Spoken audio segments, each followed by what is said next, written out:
Halo SLCC, bersyukur kita bisa ketemu kembali di hari Minggu ini 14 Februari 2021 dan kita mau mendengarkan khotbah hari ini tentang merawat kasih dalam pernikahan. Sebelum mulai, mari kita berdoa terlebih dahulu. Bapa di dalam surga, kami mengucap syukur kalau pada pagi hari ini, di hari yang indah, kami diberikan anugerah oleh Tuhan, favor yang berlimpah-limpah sehingga kami semua dalam keadaan sehat dan kami bisa beribadah kembali, datang mencari wajah Tuhan, memuji menyembah Tuhan dan mendengarkan firman. Tuhan, kami berdoa biar pagi ini firman-Mu menguatkan, membangun kami sebagai suami dan istri. Kami boleh merawat pernikahan kami sesuai dengan firman Tuhan. Terima kasih Bapa, hanya di dalam nama Tuhan Yesus kami semua berdoa dan mengucap syukur kepadamu. Haleluya, amin. Saudara, pernikahan adalah hubungan yang terdalam dan terindah setelah hubungan dengan Tuhan. Jadi di dalam hidup kita, pernikahan itu sesuatu hubungan yang luar biasa yang Tuhan kasih buat kita. Hubungan yang indah, hubungan yang dalam, yang merupakan hak yang istimewa Tuhan berikan buat kita, yang sudah menikah maupun yang akan menikah. Nah, pernikahan adalah penyatuan dua pribadi yang tidak sempurna. Jadi kita bukan sudah sempurna di dunia ini, penyatuan dua pribadi yang tidak sempurna. Untuk apa? Semakin disempurnakan menuju kesempurnaan, seperti Bapa di surga yang adalah sempurna. Jadi selama kita menikah, justru pernikahan itu yang akan memproses kita, memproses karakter kita, memproses iman kita, untuk kita menjadi semakin serupa Kristus. Dan biasanya yang memproses kita yang sangat-sangat efektif adalah orang yang dekat dengan kita. Suami kita atau istri kita. Supaya apa? Supaya kita menuju kesempurnaan seperti Bapa di surga yang adalah sempurna. Dave Maurer berkata, "A great marriage is not when the perfect couple comes together. It is when an imperfect couple learns to enjoy their differences."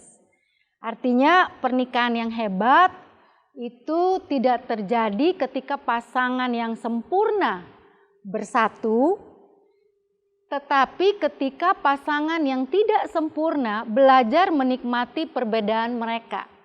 Jadi waktu kita dipersatukan dalam pernikahan, suami maupun istri ini nggak ada yang sempurna. Tetapi waktu dipersatukan bukan mencari kesempurnaan, tetapi menikmati perbedaan di antara mereka yang saling mengisi. Nah, itulah pernikahan yang hebat. Untuk sampai ke tujuan tersebut, pernikahan yang hebat ini, kasih yang dimiliki di awal pernikahan harus terus-menerus dirawat. Keywordnya dirawat. Harus dirawat, saudara.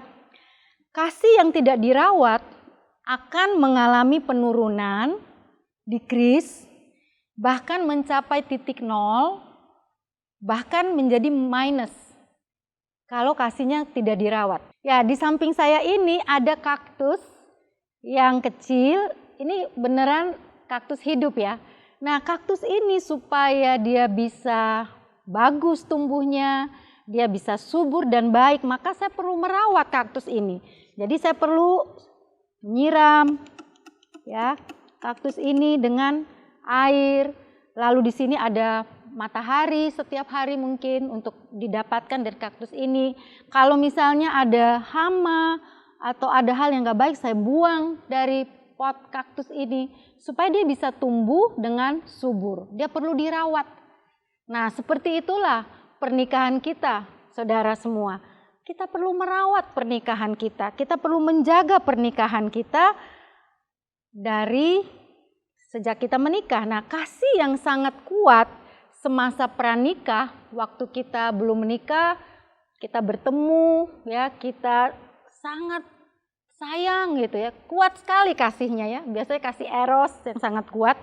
Itu perlu dipertahankan terus-menerus, konsisten, sampai kapan? Saudara, sampai kematian memisahkan kita.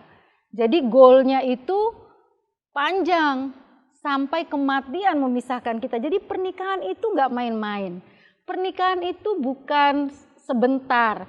Pernikahan itu bukan 1-2 tahun, bicara waktu yang pendek. Tetapi sampai maut memisahkan kita. Nah, bagaimana kita merawat kasih dalam pernikahan? Seperti yang tadi saya merawat kaktus ini, bagaimana kita bisa merawat pernikahan kita, kasih dalam pernikahan kita. Nah, ada 4 hal yang saya mau bagikan pagi hari ini. Pertama adalah memikirkan yang baik dalam diri pasangan kita. Jadi kita pikir yang baik dalam diri pasangan kita, baik istri kita maupun suami kita. Firman Tuhan berkata dari Filipi 4 ayat 8, jadi akhirnya saudara-saudara, semua yang benar, semua yang mulia, semua yang adil, semua yang suci, semua yang manis, semua yang sedap didengar, semua yang disebut kebajikan dan patut dipuji, pikirkanlah semuanya itu. Sudah jelas sekali. Jadi Tuhan tahu bahwa pikiran kita itu cenderung kita suka mau berpikir hal-hal yang negatif. Manusia tendensinya itu selalu ke arah yang negatif, tetapi firman Tuhan mengajar kita pikirkan hal-hal yang baik dari pasangan kita. Kita pikirkan hal-hal yang manis dari pasangan kita. Saudara, kenapa disuruh kita memikirkan hal-hal yang baik, yang manis, yang suci, yang adil, semua yang manis, yang baik? Karena seperti ini alasannya. Nah, semasa pranikah biasanya kelemahan pasangan kita belum kelihatan. Ya, jadi yang kelihatan waktu kita membangun hubungan itu biasanya kelebihan-kelebihannya yang akhirnya membuat saudara tertarik sampai mengambil keputusan untuk menikah. Nah, sebelum menikah umumnya selalu cocok. Keywordsnya cocok ya sebelum menikah. Tetapi setelah masuk pernikahan, ya setelah lewat bulan madu, masuk masa penyesuaian, nah biasanya mulai masalahnya jadi berbeda. Kenapa? Kelemahan pasangan mulai terlihat. Oh, dia rupanya suka marah ya orangnya, nggak sabaran. Oh, rupanya dia kalau buka lemari nggak pernah tutup lagi. Oh, dia kalau janji suka nggak tepatin misalnya ya. Jadi mulai kelihatan tuh kelemahan-kelemahannya.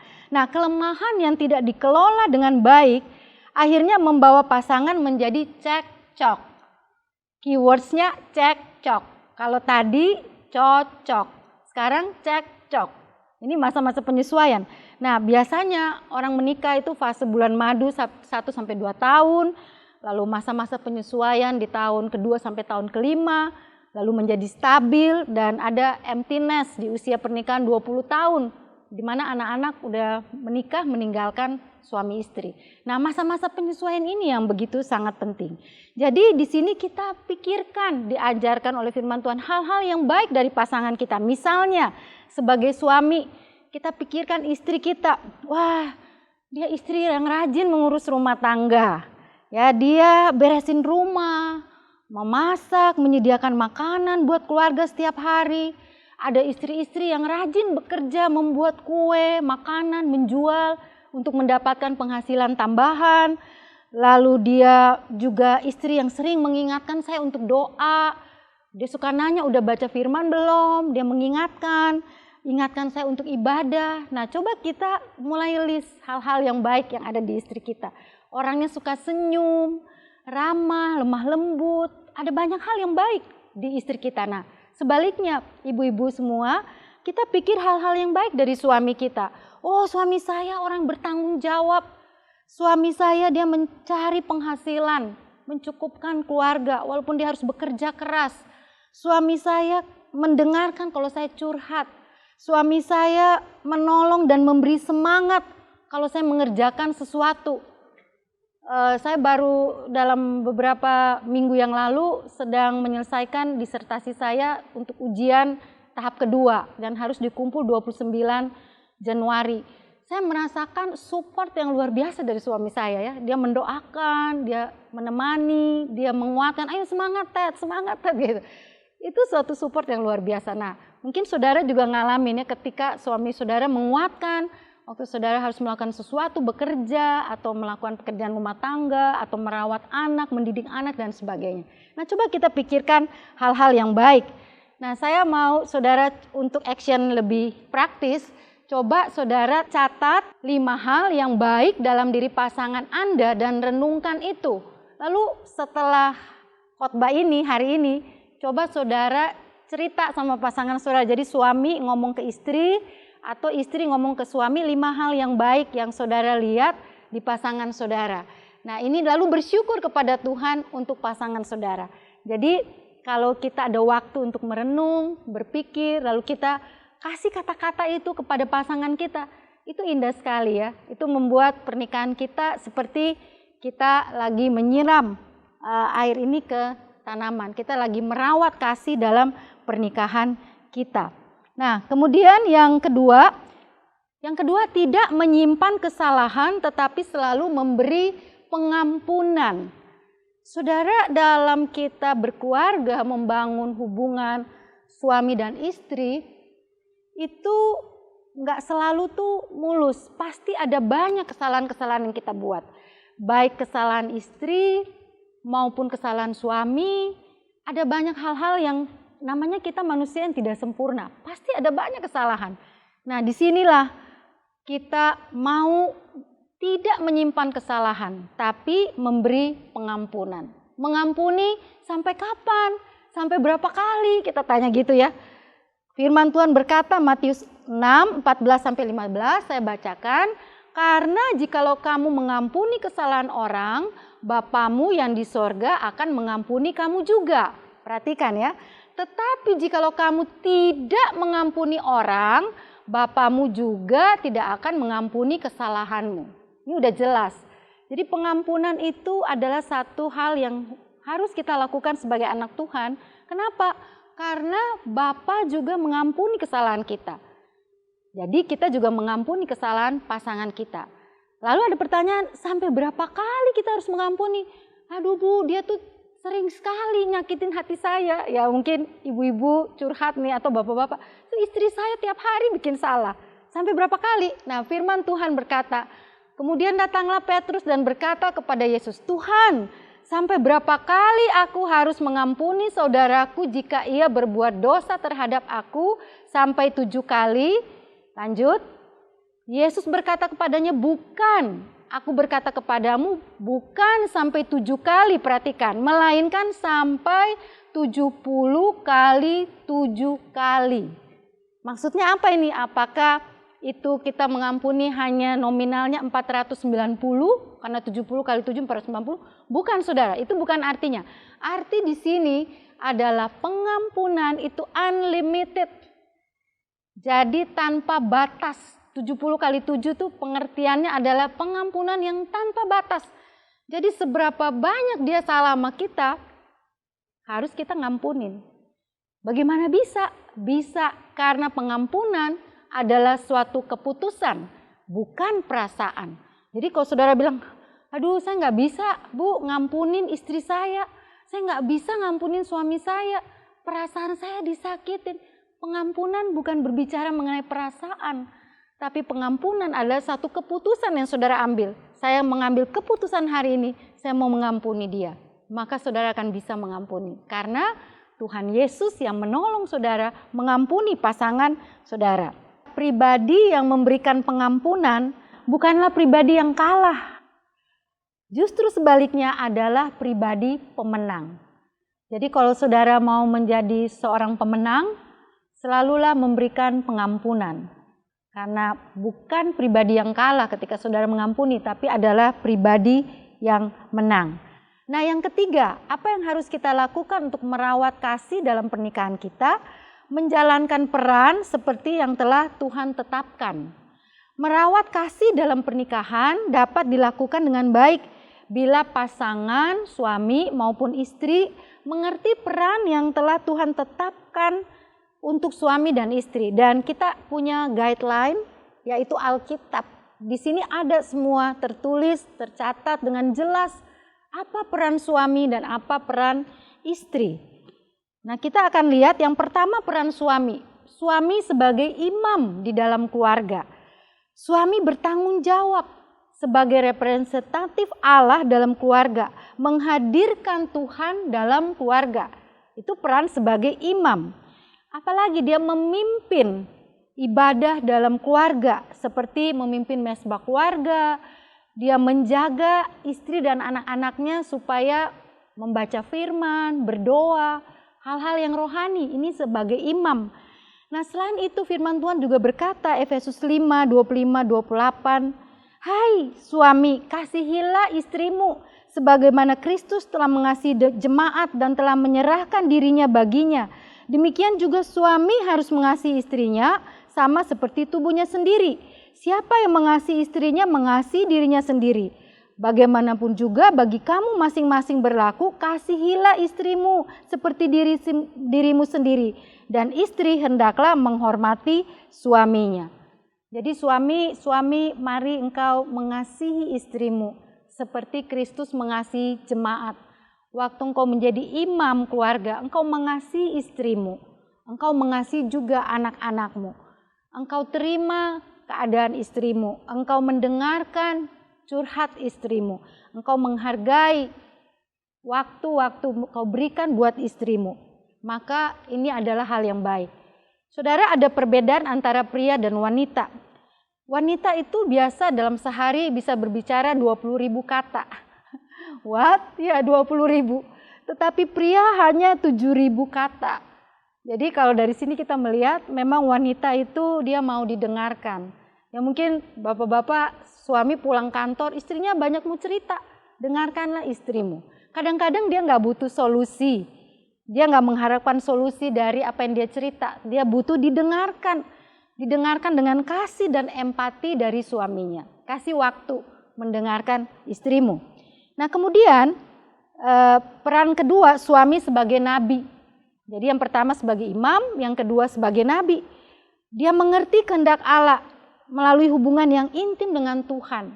Suaminya ini ya, lalu dia memberikan pengarahan kepada anggota keluarganya untuk selalu mengerti dan melakukan apa yang menjadi kehendak Tuhan. Dia mengarahkan istrinya melakukan kehendak Tuhan, dia mengarahkan anak-anaknya melakukan kehendak Tuhan. Itu peran sebagai nabi. Dan yang ketiga, suami sebagai raja. Artinya apa? Dia sebagai penanggung jawab atas semua keluarganya. Dia memberikan contoh, teladan bagi keluarga. Lalu dia menjadi penanggung jawab untuk semua kebutuhan keluarga. Itu tanggung jawab utama di suami. Istri mungkin bisa menolong dalam penghasilan, tapi sebetulnya peran raja ini tanggung jawab untuk kebutuhan keluarga itu ada pada suami. Nah, dari peran ini sebagai imam, sebagai nabi dan sebagai raja, mari kita suami-suami lakukan peran kita. Jangan sampai kita pernah mendengar tentang fatherless generation, di mana figur bapak itu atau figur suami itu dalam keluarga itu tidak kelihatan. Tapi kita mau figur imam, figur nabi dan figur raja dalam keluarga kita sebagai suami itu kelihatan nyata. Nah, sekarang bagaimana dengan istri? Peran istri pertama sebagai penolong. Sebagai penolong yang menundukkan diri di bawah otoritas suami. Bukti ketundukan pada suami adalah keputusan terakhir ada pada suami. Jadi kita bisa diskusi, kita bisa rembukan, tapi selalu yang mengambil keputusan adalah suami, karena kita adalah penolong. Efesus 5 berkata ayat 22-24, "Hai istri, tunduklah kepada suamimu seperti kepada Tuhan, karena suami adalah kepala istri sama seperti Kristus adalah kepala jemaat.